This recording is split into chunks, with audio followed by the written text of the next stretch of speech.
This is ESG Decoded, the podcast powered by Global Affairs Associates to provide relevant, actionable updates related to business innovation and sustainability. Join Kaitlyn Allen and Amanda Shea of Global Affairs Associates for thoughtful, nuanced conversations with industry leaders that explore the complexities, the risks, and the opportunities connected to all things ESG. I'm Yvonne Harris, a consultant and co-host, and I will be collaborating with Kaitlyn and Amanda for the discussions that we will present on this podcast. Put simply, ESG is everything that is not on your balance sheet. This leaves room for misunderstanding, oversimplification, and the tendency towards one-size-fits-all perspectives. None of that will happen on this podcast. Enjoy this episode. Hi, welcome back to ESG Decoded. I'm your host, Kaitlyn Allen, and today I'm with Soojin Kim. Soojin currently heads the Global ESG Research Initiative at Prequin. Prequin is the leading data provider for all alternatives data, providing insight and analysis on firms across every asset class for fundraising, performance, and deal information. Soojin herself graduated from Bates College, where she cultivated a passion for the environment and social justice prior to joining Prequin, where she also participates on the asset class think tanks and the Inclusion, Diversity, Equity, and Awareness Committee. Soojin, welcome to the podcast. Thank you, Kaitlyn. I'm super excited to be here. We're happy to have you. So tell us first a little bit more about Prequin generally for anyone that might not be familiar with your business, and what do you do to serve alternative markets? Sure, absolutely. Well, first off, you gave a great intro to Prequin. So, thanks so much for that brief intro. To build upon that a little bit, we do cover all asset classes across the globe. So, looking at private equity, venture capital, private debt, real estate, infra, natural resources, and hedge funds. Again, covering all activity across fundraising, performance, and deals info. And then we turn that into workflow and analysis tools, reports that we publish, and then some blogs and thought pieces as well to add some personal touches on the data. Awesome. Yeah, it's a really helpful resource for those of you who haven't seen it. Feel free to contact them to have a demo. We saw it last year and we're really impressed with the breadth of information there. But specifically why we're having you on today, last year Prequin launched an ESG module for all companies listed on its platform. Can you tell us a little bit more about it and which frameworks influence the research and development stages?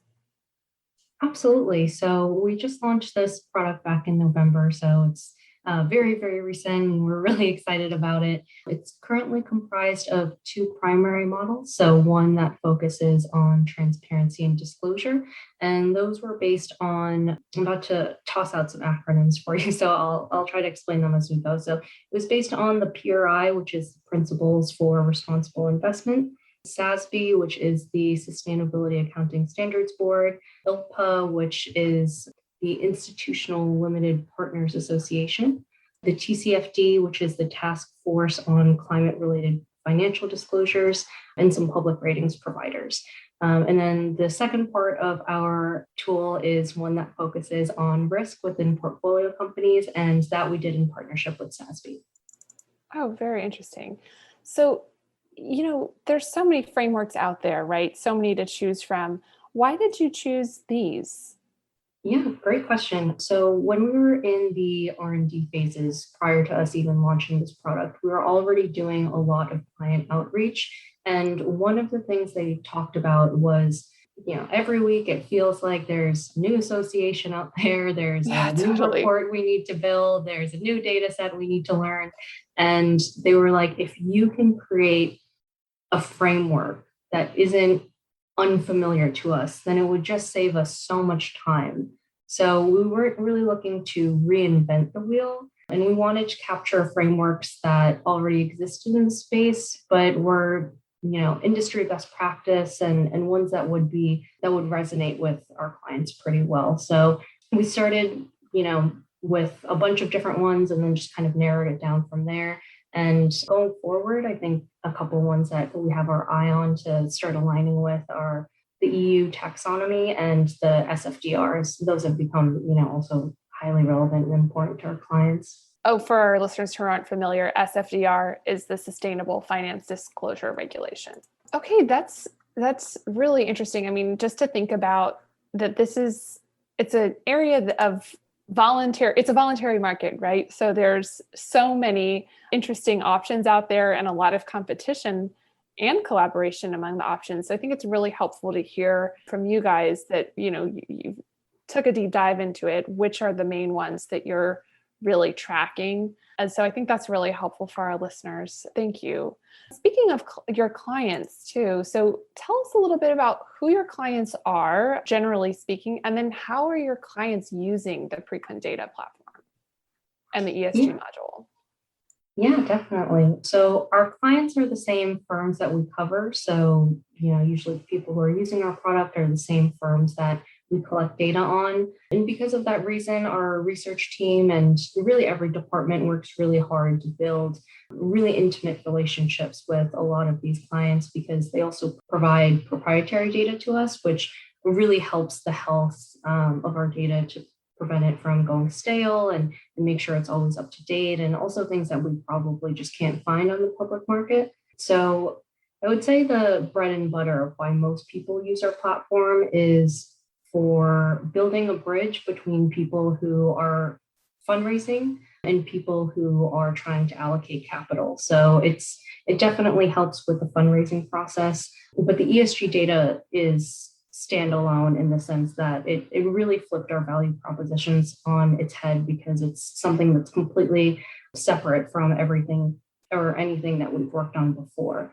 I would say the most common use cases for that one is for LPs to conduct due diligence on GPs and for GPs to measure themselves up against their peers. Oh, that's really interesting. So they're really using it for due diligence as sort of a first initial use case. Is that true across the fundraising as well? I mean, if you're fundraising, you need to do due diligence, obviously. Do you see users using this data as part of that process as well?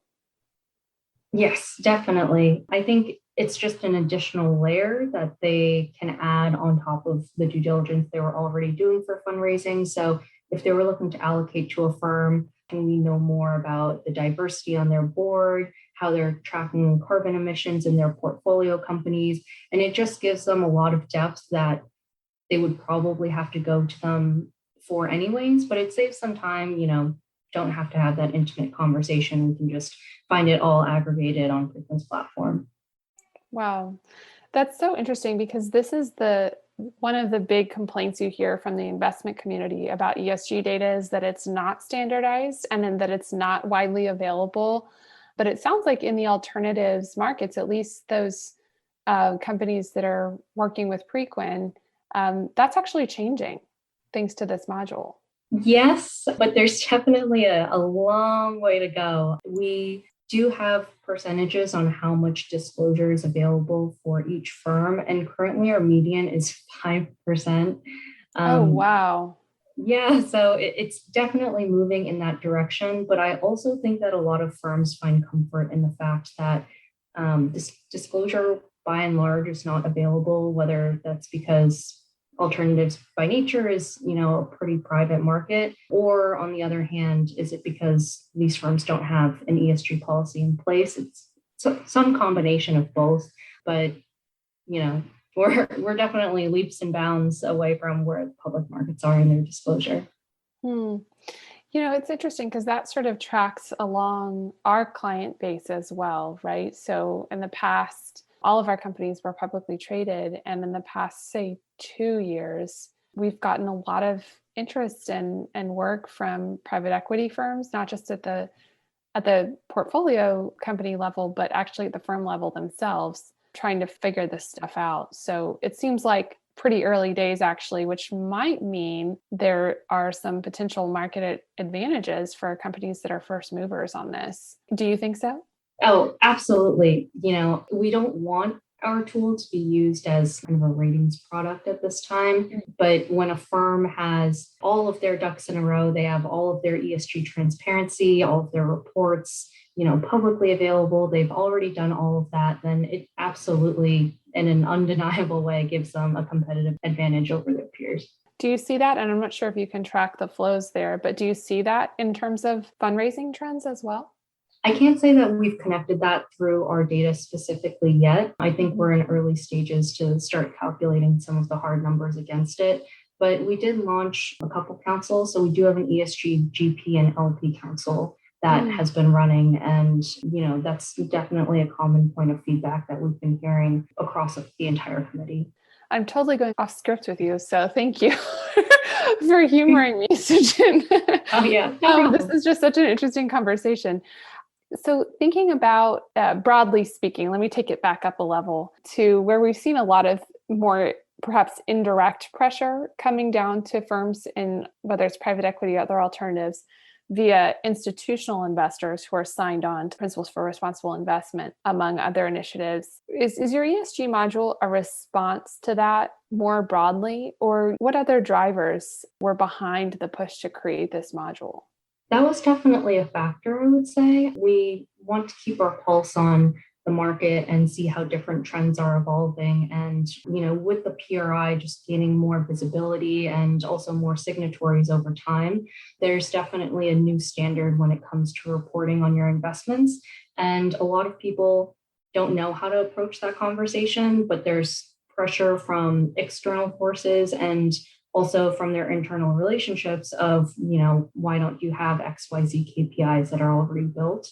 So it's unsurprising because the firms that have signed on to the PRI have exposure to KPIs and different methods of communicating with their peers, but it also can get very quickly inundated with a bunch of meaningless buzzwords, as you said, earlier in one of our previous conversations, an alphabet soup, if you will. So ensuring that they have data that they can trust really helps navigate that conversation. Yeah, and I imagine too, just having an institution like Prequin having, put the time in up front to do the research and development on this, it's something that a lot of these smaller firms, simply aren't able to do. I'm hoping that guidance is there, even if they're not going to, go whole hog with it, that at least some of that R&D has been done from your perspective, which means you don't have to necessarily, go it alone, right? Or start from scratch. That's one of the things we tell clients or anyone who's interested, right, to talk about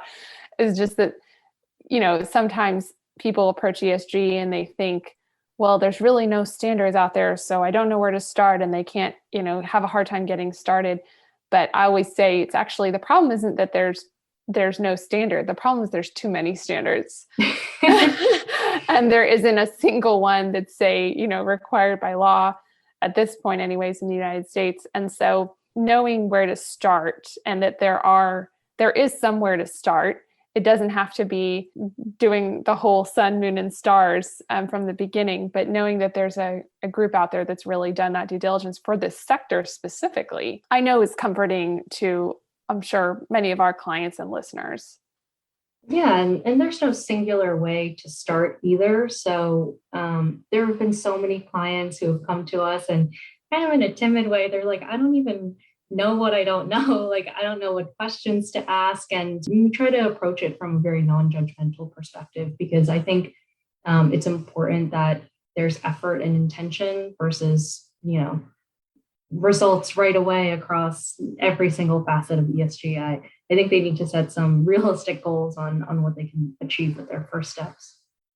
I'm with you 100%. And that's always been our approach to Global Affairs Associates, is because it's, there's so many potential missteps you can make jumping in the deep end of the pool right away. And taking that intentional, even if they're smaller steps, but that they're intentional and aligned with your business strategy, then it's more important than, like we said, just greenwashing big promises that you can't keep. So let me go back to your work at Prequin, Soojin. We mentioned that you work on the asset class think tanks and the Inclusion, Diversity, Equity, and Awareness Committee at Prequin. Could you tell us a little bit about those two initiatives and what you've been working on?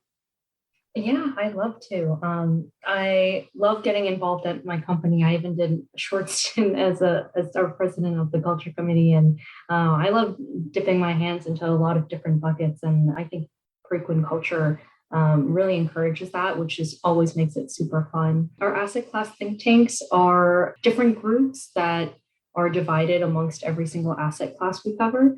And roughly on a quarterly basis, we put together these internal webinars that talk about different trends, conversations we've been having with clients, and different analysis that we've been putting together using Prequin data to ensure that not only externally, but internally that we're growing our knowledge on the alternative space. So it's a fun way to highlight also a lot of people at our company, because we try to have different perspectives from varying people. So we might have someone who's been at the company since inception, like, almost 2 decades at this point. And we might have someone speaking who's been at the company for 3 months. So it's a great way to get people involved, and that's always super fun. And for our idea committee, we're really excited about that. We probably launched it last year. And with that, we started creating some different pillars. We have a women's employee resource group in there. We have one that talks about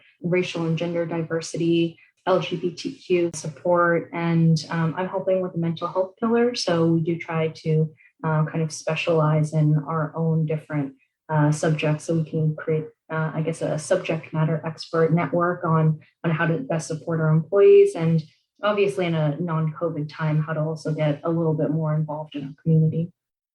That sounds like really interesting work. I hadn't heard about a mental health pillar being part of an inclusion diversity program. So that's just very interesting to me. Is that common, do you know, at other companies, or is that something that you guys are pioneering? I'd like to claim we're pioneering it, but I don't know if I can. I just hadn't heard it yet. That's really cool. Yeah. I think the whole Zoom universe brought a lot of light to that. So I wouldn't be surprised if a lot of companies are starting to do it now, because there's so much Zoom fatigue, and we're trying to stay engaged, but also let people have space away from work however they need, especially in New York. If the office isn't open, if you're not going, you live in a studio, you work there, you sleep there, you eat there, we just want to make sure everyone's still staying mentally sane despite their circumstances. Yeah, totally. That's a really cool initiative. Okay, well, let me switch over. I'm going to ask you just about your own career. You're not too many years into your career, and yet you're doing really fascinating work. And I know that there's a lot of people, both college students, but all ages really, that want to get into the ESG space. Could you tell us a little bit about how you came to be in this role, and then any advice you would have for folks wanting to get into the space? I was super fortunate. I have to acknowledge the fact that time was kind of on my side for this one, because I initially started at Prequin on the private capital team, and I always had, ESG articles to bring into our news weekly sessions that we had on our team. And all of a sudden, ESG started gaining all of this traction internally. And because I always had those news articles, they were like, "Oh, Soojin, you know some stuff about this." And I just kept raising my hand, and all of a sudden, here we are a few years later, and it's become this huge conglomerate and their own work stream at Prequin. We've hired so many amazingly talented people from, all departments. And it's really cool to see how we all cohesively work together, because one thing I will say about ESG is that I've not met a single mean person in this community. When you meet someone and they talk about ESG, everyone's so excited to talk about it. They're all so friendly, and they all have this passion for wanting greater value out of their career. I would say if I have any advice on how people can get involved, similar to the investment practice side, there's no one way to get involved. And it's really impressive, because some of the recruits that we've seen, because we're doing some hiring to expand our team, it's really fascinating to see how people are getting exposure to ESG in colleges already, because that's not really something that was available at Bates. But, we have some kids coming in who are like, I took a class on impact investing, and, I have a professor who was an impact investor, and I'm like, oh my gosh, what great visibility. Not that I am discouraging by any means people who have never had exposure in their collegiate career on this space. Well, none of us did. But there's definitely a lot of opportunity that's growing really fast. So I would say, I know this sounds silly, but my advice is if you want to get involved, just do it anyway. It's not the wrong way, and it'll land you somewhere. I just love that quote that will probably end up on your episode description, which is, I just kept raising my hand. Right? You were passionate about it. You were doing your own research and you just kept raising your hand to add your thoughts to the conversation. And, that's really great advice for so many things. Just keep raising your hand until somebody listens. I love that. I mean, that's what my mentor said. I won't lie. Like I'm not that far outside of my college career. So there's definitely some times where I feel some imposter syndrome sometimes. And my mentor, who is in his 40s, he's very, very well established and has a phenomenal career. He was like, I don't know what I'm doing half the time, but no one needs to know that. So that's also a piece of advice I have for any listeners. Keep raising your hand and feel unabashed and unapologetic. Even if someone was like, that was dumb, you can be like, okay, and just keep moving on. Yeah, I talked in a previous episode with our advisory board member, Jamila Yamani, and she always said, it's okay to stand corrected. It's okay to stand corrected, but say what you think, right? Yes. And the surprising thing about a lot of this is that, if you're really staying on top of the news about ESG reporting, investing, et cetera, you probably do know more than most people. I think it's all great advice.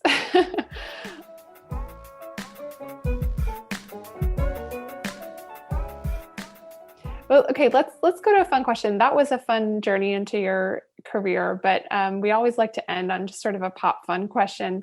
And yours is, what topic do you most love to nerd out on that your family wishes you'd stop talking about? My family would love that I got this question, because I am definitely someone who nerds out all the time and speaks incessantly about it. And I always make them sit and listen to what I have to say. And they're like, oh my God, here we go again.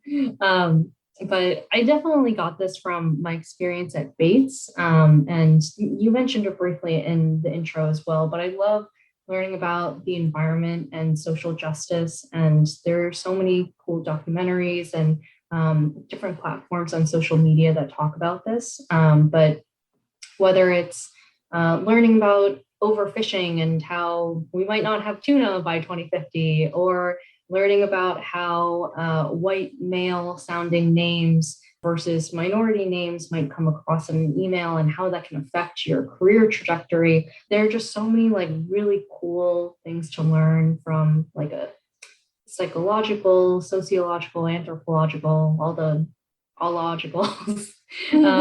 And it's definitely empowered me to keep getting involved in the ESG space, because I love that it's becoming more of an intrinsic relationship to align investing with your personal values. So I'm really, really excited and looking forward to the progress that's to come within this industry. I think that's just the perfect way to end the conversation. But just to add on to that, it's so interesting to think that we do have, persons, corporations, investment firms, there is room to have more of a say in how dollars get invested. And that's really this, I think, deeper underlying the ESG phenomenon is this recognition that there is a voice. You do have a voice as an investor. I mean, for so many years, I think it was well, I want to call my 401k provider and get them to invest in what I want. That wasn't even a thing. Well, no, we don't do that. Or what are you talking about? Right? No, that's not part of your company's package. And so there's a feeling that people couldn't, especially individuals, but even other firms, right? Or family offices that, they just handed over to an asset manager, and the asset manager was a bean counter and that was it. Right. And I think that whole paradigm has shifted to where not only do do people, and specifically there's 1,000 studies out there about how people under 40, millennials and Gen Z, demand more of a say in how their money is spent. But there's also this just wider recognition that, hey, we actually do have ways to influence the economy. We do have, the PRI, right? The Principles for Responsible Investment. The level of influence that initiative has had is really remarkable. The Task Force on Climate-Related Financial Disclosure, getting the Financial Stability Board to, at that level of the G20 countries to recognize the threats and risks and opportunities related to climate change and establish a task force simply about that, which is now really driving capital flows around the world. And I think that's just going to continue to increase. I think there's just this shift. It's like a paradigm shift in how the economy works that you've really brought up. So thank you for bringing that up. I think it's, you can call me if your family doesn't want you to talk about it. Like, please, Soojin, stop. Parents, you can call me and we'll talk about it. Careful what you wish for, Kaitlyn. We can nerd out. We can nerd out every day about this topic. Oh gosh. In like a month's time, you're going to be like, oh, I regret telling her. I shouldn't have told Soojin that. Well, this has really been a pleasure, and I hope that our audience has a better understanding now of how the alternatives market is, and markets are looking at ESG, dealing with ESG as a topic. And if you'd like to learn more about Prequin, you can go to their website. It's prequin.com, or follow them on social media. Thank you so much, Soojin. Thanks so much, Kaitlyn, and thanks for everyone for listening. Thank you for listening to ESG Decoded. Subscribe to this podcast wherever you consume yours, and follow ESG Decoded and Global Affairs Associates across social media platforms. Until our next episode, take what you learned today to drive long-term value for your organization by doing good for people and for the planet.